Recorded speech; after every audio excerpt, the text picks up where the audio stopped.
Anak-anak, salam jumpa untuk kita semua, terutama buat peserta didik di jenjang pendidikan dasar. Bagaimana kabar? Semoga Tuhan Allah SWT selalu melindungi dimanapun saat ini anak-anak berada. Bagaimana? Masih semangat belajar di rumah? Pokoknya tetap semangat. Jaga kesehatan, nurut sama orang tua, dan terus melakukan kegiatan-kegiatan yang bermanfaat. Dimanapun anak-anak belajar, harus tetap semangat. Hari ini, kita akan belajar tematik untuk kelas 4 SD bersama saya, Pak Freddy, dari SD YBPK Bonaventura. Adapun materi kita hari ini adalah keberagaman budaya bangsa. Selamat mengikuti.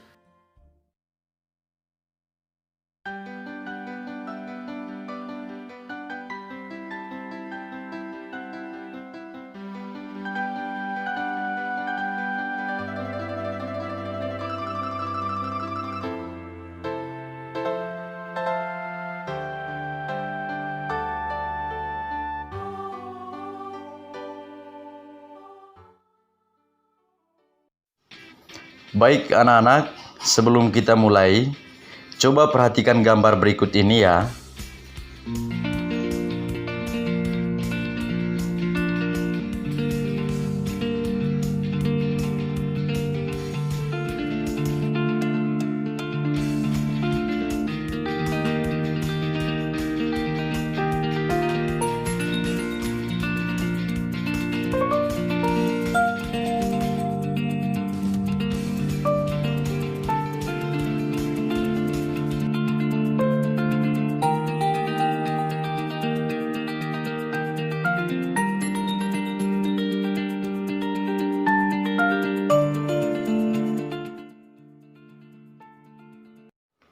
Nah, bagaimana?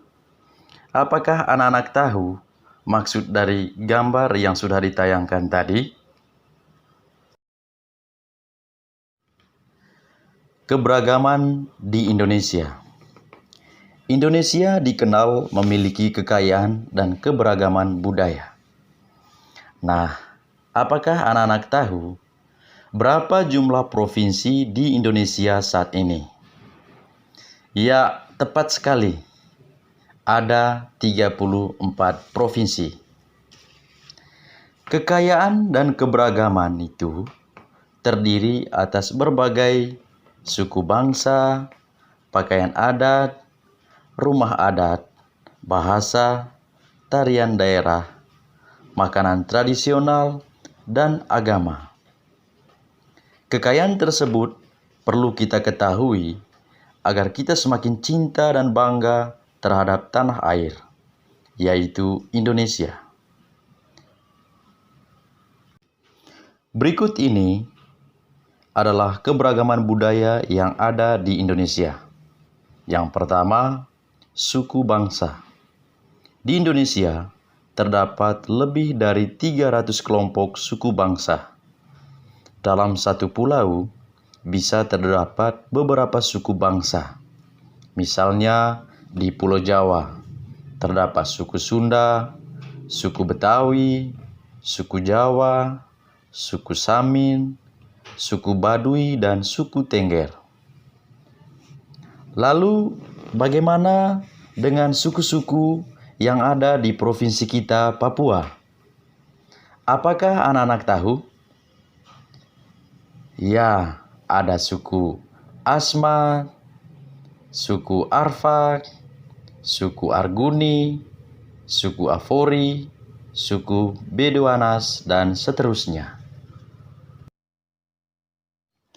Yang kedua, pakaian adat. Indonesia juga memiliki berbagai macam pakaian adat. Berikut beberapa contoh pakaian adat yang ada di Indonesia. 1. Sumatera Utara. Nama pakaian adatnya ulos. 2. Jawa. Nama pakaian adatnya batik. 3. Kalimantan.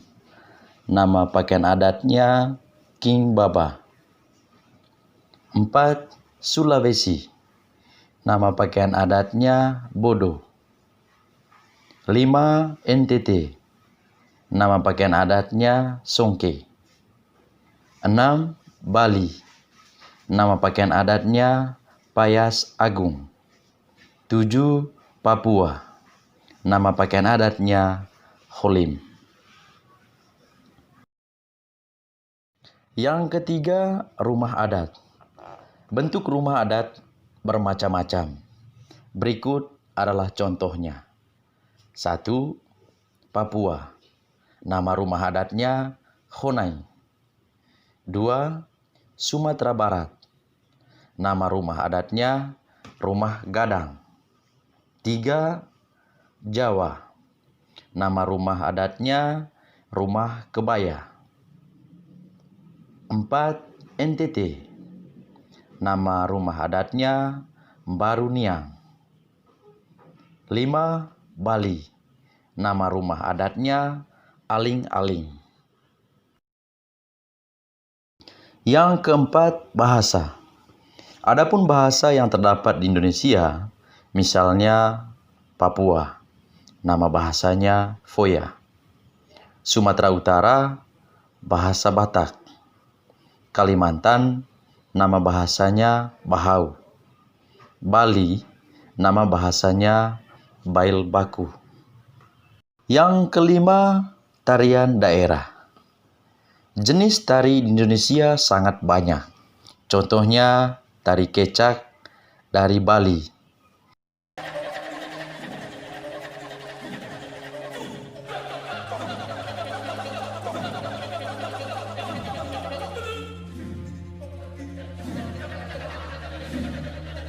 Tari saman dari Aceh.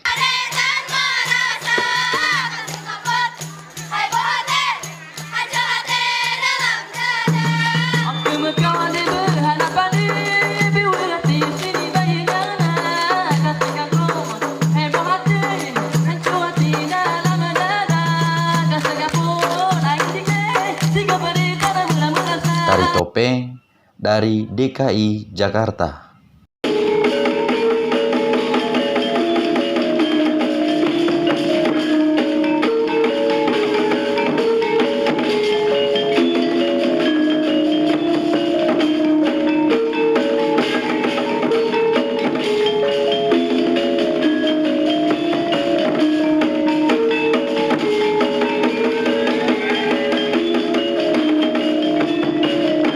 Tari piring dari Sumatera Barat.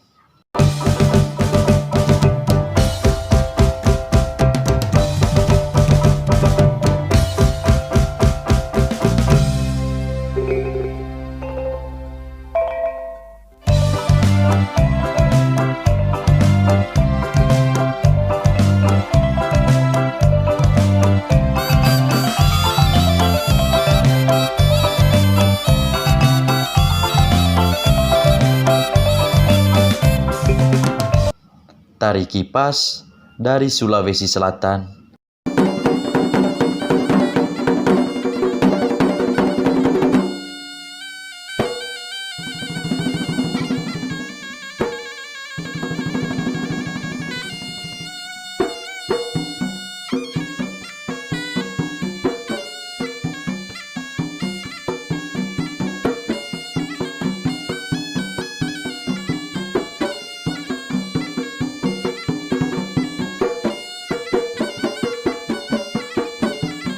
Dan tari Yospan dari Papua.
Yang keenam, makanan tradisional.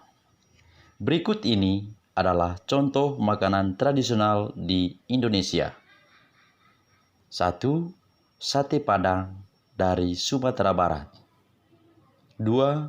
Gudeg dari Yogyakarta. 3. Kerak telur dari Jakarta. 4. Pempek dari Palembang. 5. Papeda dari Papua.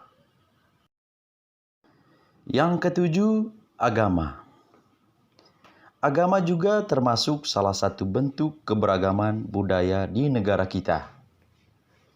Ada 6 agama yang diakui oleh pemerintah di Indonesia, yaitu agama Islam, agama Kristen, agama Katolik, agama Hindu, agama Buddha, dan agama Konghucu. Semua keberagaman tersebut patut dihargai sebagai wujud rasa cinta terhadap negara Indonesia. Bagaimana anak-anak? Menarik bukan? Anak-anak tentu sudah bertambah pengetahuannya ya. Ada berapa tadi anak-anak contoh keberagaman yang ada di Indonesia? Iya, ada 7. Pintar anak-anak. Baik, Pak Guru lanjutkan pembelajaran kita hari ini. Keanekaragaman bangsa Indonesia merupakan ciri khas dan kekayaan yang tak terhingga nilainya. Negara Indonesia memiliki semboyan Bhinneka Tunggal Ika, yang artinya walaupun berbeda-beda tetapi tetap satu jua. Bangsa Indonesia yang memiliki lebih dari 300 suku bangsa pada dasarnya merupakan satu bangsa, yaitu bangsa Indonesia. Dalam kehidupan sehari-hari, semboyan bersatu kita teguh dan peribahasa berat sama dipikul, ringan sama dijinjing masih tetap dibutuhkan untuk menjaga keutuhan bangsa dan negara. Hal tersebut dapat dilakukan dengan cara sebagai berikut. 1. Belajar dengan rajin dan sungguh-sungguh. Sebagai manusia, tanggung jawab kita ada 2 macam, yaitu tanggung jawab kepada Tuhan dan kepada sesama manusia. Kita harus selalu belajar untuk meningkatkan iman, takwa, serta ilmu pengetahuan dan teknologi. Warga negara yang beriman, cerdas, dan bertanggung jawab tidak akan mudah diadu domba. 2. Sikap ramah tamah dan tidak membeda-bedakan teman. Kita harus berteman dengan siapa saja, tanpa membedakan suku bangsa, agama, dan golongan, agar terciptanya kerukunan dalam kehidupan sehari-hari. 3. Menghormati agama, adat istiadat, dan budaya lain. Bangsa Indonesia terdiri atas berbagai macam suku bangsa, agama, adat istiadat, dan budaya masing-masing memiliki persamaan dan perbedaan. Perbedaan jangan dijadikan pertentangan, tetapi harus dihormati sebagai ragam kekayaan bangsa. 4. Membina kerjasama yang baik dengan tetangga. Manusia harus bekerja sama dan tolong-menolong dengan tetangga atau masyarakat agar terbina kehidupan yang rukun dan damai. 5. Mendahulukan kepentingan bersama daripada kepentingan pribadi.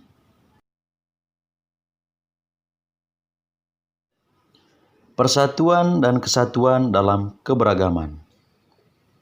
Banyak perbedaan kebudayaan dalam suku bangsa bisa menyebabkan terjadinya konflik antara suku-suku bangsa. Konflik bisa terjadi jika warga dari suku bangsa lain mencoba memaksakan unsur-unsur dari kebudayaan kepada warga dari suatu suku bangsa lain. Warga dari suku-suku yang berbeda dapat saling bekerja sama dan hidup berdampingan tanpa konflik. Suatu bangsa yang mempunyai keanekaragaman menganut asas multikulturalisme. Bangsa tidak tunggal, tetapi terdiri atas sekian banyak komponen yang berbeda. Multikultural menekankan prinsip tidak ada kebudayaan yang tinggi dan tidak ada kebudayaan yang rendah di antara keragaman budaya. Semua kebudayaan pada prinsipnya sama.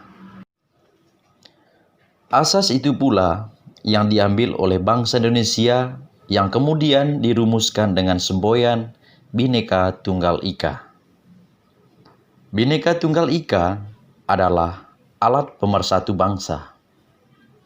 Bhinneka Tunggal Ika mengungkapkan persatuan dan kesatuan berasal dari keanekaragaman. Negara Indonesia memiliki alat pemersatu bangsa selain Bhinneka Tunggal Ika, yaitu 1. Dasar Negara Pancasila. 2. Bendera merah putih sebagai bendera kebangsaan. 3. Bahasa Indonesia sebagai bahasa nasional dan bahasa persatuan.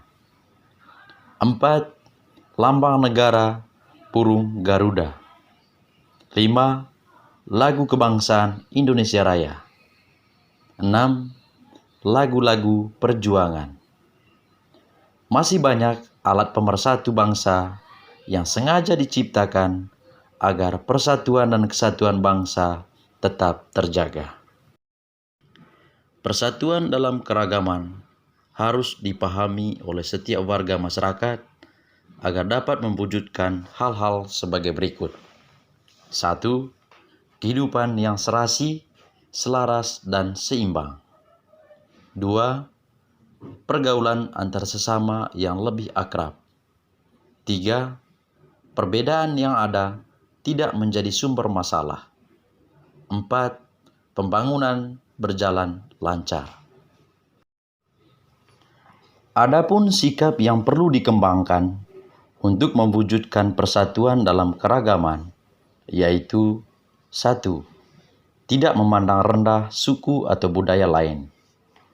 2. Tidak menganggap suku atau budayanya paling tinggi dan paling baik. 3. Menerima keberagaman suku bangsa dan budaya sebagai kekayaan bangsa yang tidak memiliki harganya. 4. Lebih mengutamakan negara daripada kepentingan daerah atau suku masing-masing. Baik anak-anak, Pak Guru berharap materi yang sudah kalian dapatkan bisa diikuti dan dipahami dengan baik. Oke, kita teruskan materi selanjutnya.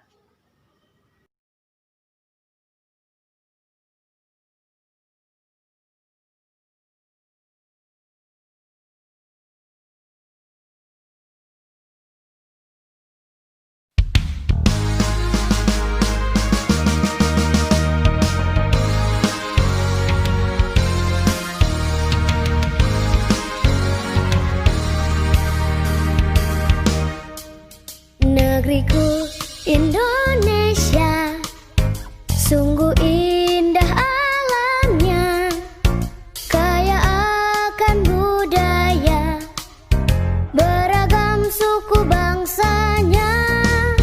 Negeriku sungguh subur, rakyatnya hidup makmur, damai rukun bahagia, rahmat yang maha kuasa. Aku cinta Indonesia, dari Aceh hingga Papua,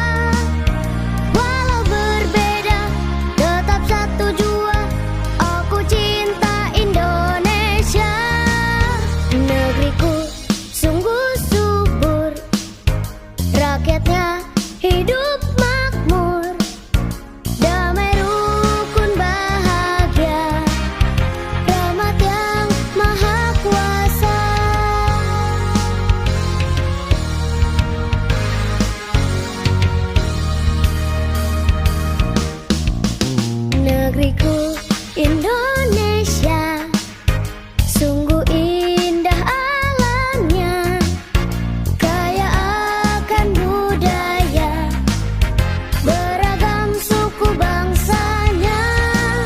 Negeriku sungguh subur, rakyatnya hidup makmur, damai rukun bahagia, rahmat yang maha kuasa. Aku cinta Indonesia, dari Aceh hingga Papua, walau berbeda tetap satu jua. Aku cinta Indonesia. Negeriku Indonesia, sungguh indah alamnya, kaya akan budaya, beragam suku bangsanya. Negeriku sungguh subur, rakyatnya hidup makmur, damai rukun bahagia, rahmat yang maha kuasa. Aku cinta Indonesia, dari Aceh hingga Papua, walau berbeda tetap satu jua. Aku cinta Indonesia. Negeriku sungguh subur, rakyatnya hidup makmur, damai rukun bahagia, rahmat yang maha kuasa.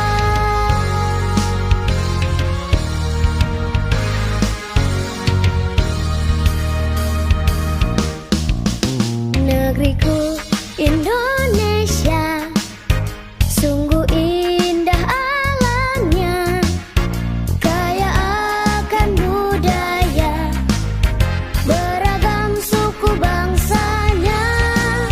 Negeriku sungguh subur, rakyatnya hidup makmur, damai rukun bahagia, rahmat yang maha kuasa. Aku cinta Indonesia, dari Aceh hingga Papua, walau berbeda tetap satu jua. Aku cinta Indonesia. Negeriku sungguh subur, rakyatnya hidup makmur, damai rukun bahagia, rahmat yang maha kuasa.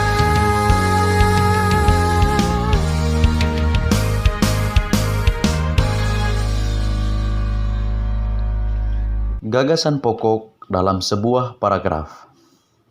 Anak-anak, gagasan pokok itu selalu berdampingan atau selalu beriringan dengan gagasan pendukung.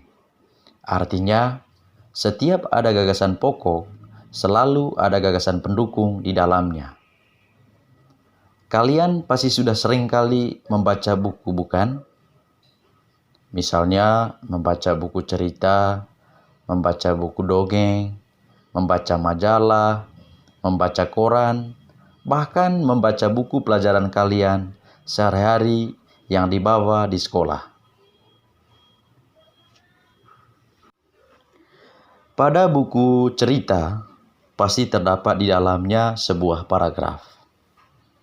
Paragraf dikatakan sempurna apabila di dalamnya terdapat gagasan pokok dan gagasan pendukung. Anak-anak pasti bertanya-tanya, gagasan pokok dan gagasan pendukung itu apa? Andaikan setiap paragraf terdapat 5 kalimat, di mana 1 kalimat menjadi gagasan pokok dan 4 lainnya menjadi gagasan pendukung. Jadi ingat, dalam 1 paragraf terdapat 1 gagasan pokok.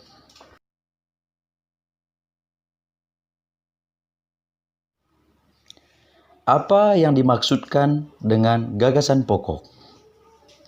Gagasan pokok adalah ide utama yang dibahas dalam suatu bacaan baik kalimat inti atau pokok paragraf. Gagasan pokok juga disebut dengan gagasan utama. Gagasan pokok biasanya ditemui di awal atau tengah atau di akhir paragraf. Sedangkan gagasan pendukung adalah uraian atau tambahan informasi dari gagasan pokok. Gagasan pendukung disebut juga dengan gagasan penjelas, di mana fungsinya menjelaskan gagasan pokok. Anak-anak, coba perhatikan dan simak teks tayangan berikut.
Anak-anak, pada teks yang sudah kalian lihat dan baca pada tayangan tadi, bahwa kalimat utamanya adalah batik merupakan kain yang memiliki motif tradisional asli Indonesia.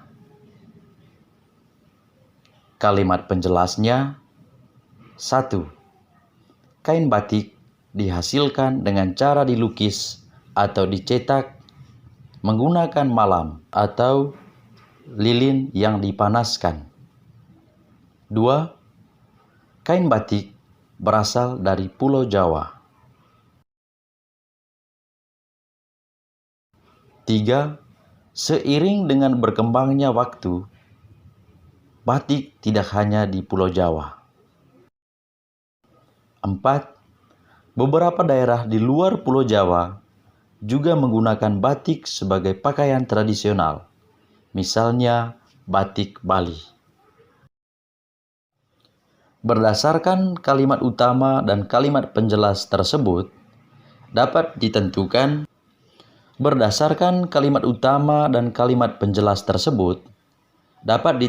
gagasan pokok dan gagasan pendukung, yaitu sebagai berikut. Gagasan pokoknya adalah batik merupakan kain asli Indonesia. Sedangkan gagasan pendukungnya adalah 1. Cara membuat kain batik. Itu bisa kita lihat dari kalimat penjelas yang ke-1.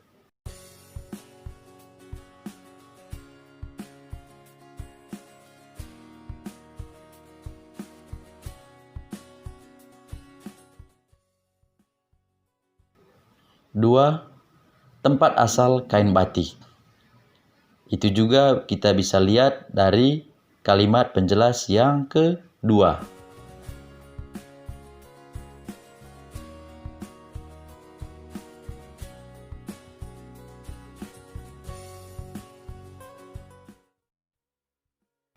3. Persebaran kain batik. Di situ juga kalian bisa lihat dari kalimat penjelas ke-3 dan ke-4.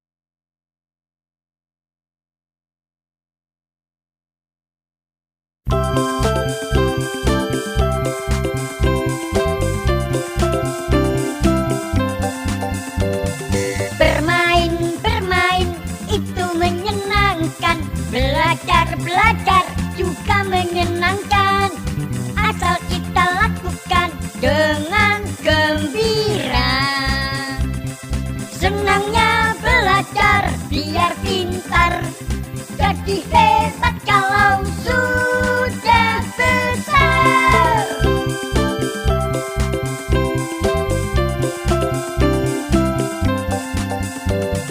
Bermain itu menyenangkan, belajar juga menyenangkan, asal kita lakukan dengan gembira.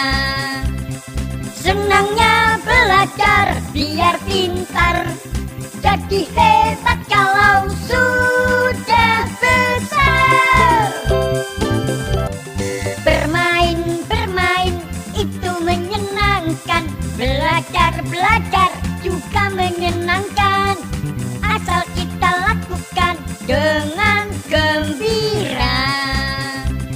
Senangnya belajar biar pintar, jadi hebat kalau sudah besar.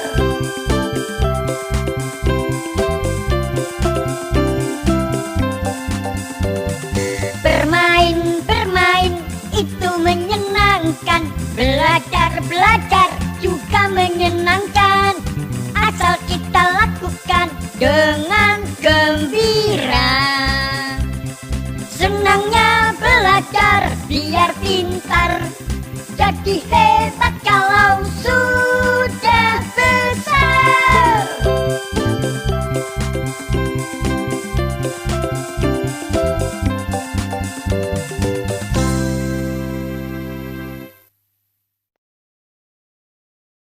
Baik anak-anak, sebagai kesimpulan atas materi kita hari ini adalah A. Paragraf adalah rangkaian kalimat yang disusun secara berurutan sehingga membentuk satu pikiran utama. Dalam paragraf terdapat kalimat utama dan kalimat penjelas. Kalimat utama adalah kalimat yang mengandung pikiran utama atau tema paragraf. Kalimat utama dapat di awal, tengah, atau di akhir kalimat. Kalimat utama tersebut dijelaskan oleh beberapa kalimat penjelas. Beberapa paragraf yang dirangkai akan membentuk bacaan terdiri atas beberapa kalimat utama. Sebuah paragraf didukung oleh unsur-unsur tertentu dengan fungsi yang berbeda-beda. Unsur-unsur itu disebut dengan gagasan utama atau gagasan pokok, dan gagasan penjelas atau gagasan pendukung. 1. Gagasan utama atau gagasan pokok. Gagasan utama adalah gagasan yang menjadi dasar pengembangan sebuah paragraf. Gagasan utama diwakilkan pada sebuah kalimat utama yang letaknya di awal, awal dan akhir paragraf, atau tersirat pada seluruh paragraf. Kalimat utama menyatakan gagasan yang merangkum seluruh isi kalimat dalam paragraf itu. Kalimat utama jika diletakkan di akhir paragraf ditandai oleh kata-kata penghubung berikut. A. Sebagai kesimpulan. B. Dengan demikian. C. Jadi. D. Intinya. E. Pada dasarnya. 2. Gagasan penjelas atau gagasan pendukung. Gagasan penjelas adalah gagasan yang fungsinya menjelaskan gagasan utama. Gagasan penjelas umumnya dinyatakan oleh lebih dari satu kalimat. Kalimat yang mengandung gagasan penjelas disebut kalimat penjelas. Kalimat penjelas dapat berisikan titik-titik. A. Uraian-uraian kecil. B. Contoh-contoh. C. Ilustrasi-ilustrasi. D. kutipan-kutipan. Berdasarkan letak kalimat utama, paragraf dapat dibedakan menjadi 3 bagian, yaitu 1. Paragraf dedukatif. Paragraf dedukatif yaitu paragraf yang kalimat utamanya terletak di awal paragraf. 2. Paragraf induktif. Paragraf induktif yaitu paragraf yang kalimat utamanya terletak di akhir paragraf. 3. Paragraf campuran. Paragraf campuran yaitu paragraf yang kalimat utamanya terletak di awal dan akhir paragraf. Baik anak-anak sekalian yang masih menyaksikan siaran ini, agar lebih memahami materi yang sudah Pak Guru berikan, kita mencoba membahas latihan soal-soal berikut.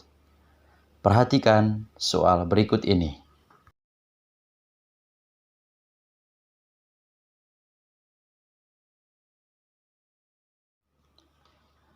Apakah anak-anak suka menari?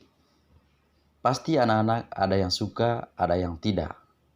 Nah, untuk membentuk rasa kebersamaan dalam konteks keberagaman yang berbeda, tarian apa yang tepat dipakai untuk mengungkapkan keberagaman di Provinsi Papua?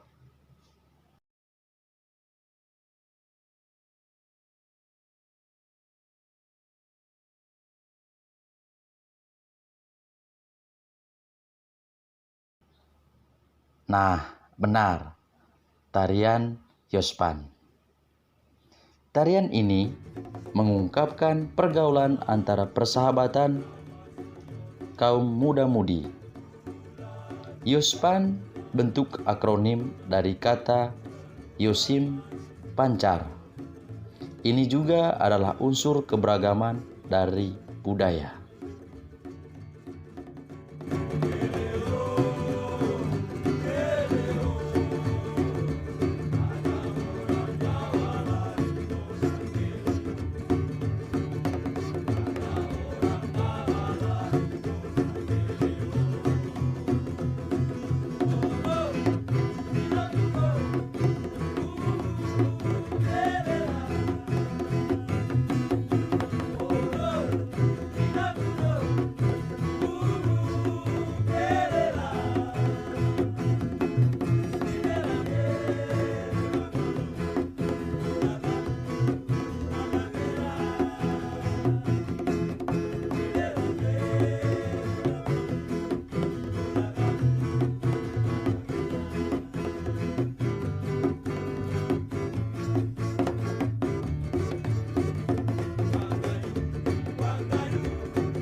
Perhatikan pula teks berikut ini.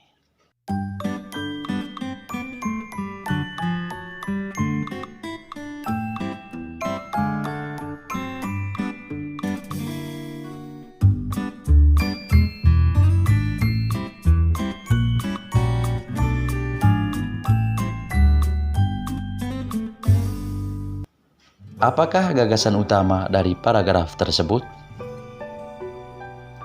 Baik, mari kita coba membahas soal tadi. Yang ditanyakan adalah gagasan utama dari paragraf tersebut. Apa jawabannya, anak-anak?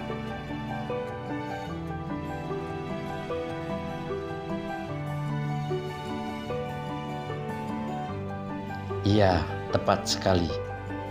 Jawabannya adalah kebutuhan akan energi terus meningkat. Oke, anak-anakku yang hebat, luar biasa, cerdas, serta berkarakter, Pak Guru akan memberikan tugas yang dapat anak-anak jawab dan kerjakan di rumah. Silakan tulis di buku tugasmu soal-soal berikut ini.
Baik,